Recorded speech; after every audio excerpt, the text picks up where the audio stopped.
I really don't know what it's going to be like in the future, but I will say this, okay, that everyone will promote it, advance it in their own way that they think it's right.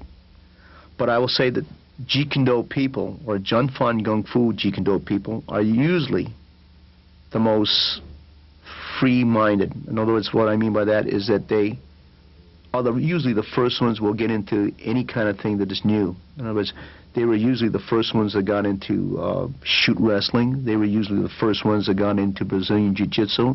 They were usually the first one that explored catch-as-can wrestling, Russian Sambo, different things of that nature. So most of them, I say the majority of them, are very open-minded. They're free to go in the path that they want. You know, at the time that Bruce Lee was alive, he had 3 certificates. One was on Jun Fan Gung Fu, and he gave rank 1, 2, 3. That's usually the ranking he gave, reserving 8th as the highest rank.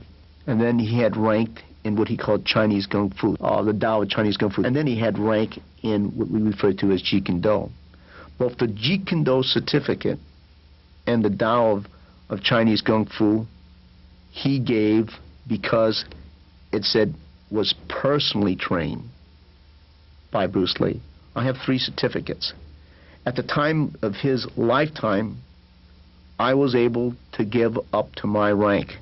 In other words, I was rank 3, I could give rank 1. We had 2, that was broken down into 1 and 2. And 1 was broken down into what we call senior 1, junior 1. 2 was broken into junior 1 and senior. And I was able to give up to those ranks during his lifetime. You know, the minute he died, people said, no, Bruce Lee didn't give rank. You can't give rank. See, but while he was alive, I could give that. I could test for it if I wanted to, and I could give that rank. So now here in the year 2000, I give rank, and I've added what we call apprentice instructor. I have added associate instructor and full instructor and senior full instructor. Apprentice now, starting in 1988, the people who study with me, they have to go 5 years, no matter how good they are, because I think the time with that same knowledge is a difference.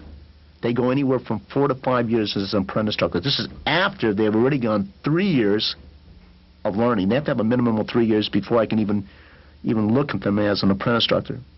And then go another 4 or 5 years to get an associate instructor. And then they'll go another 4 and 5 years to get, if they finish what they call a full instructor. And I usually keep 4 or 5 years to become senior instructor.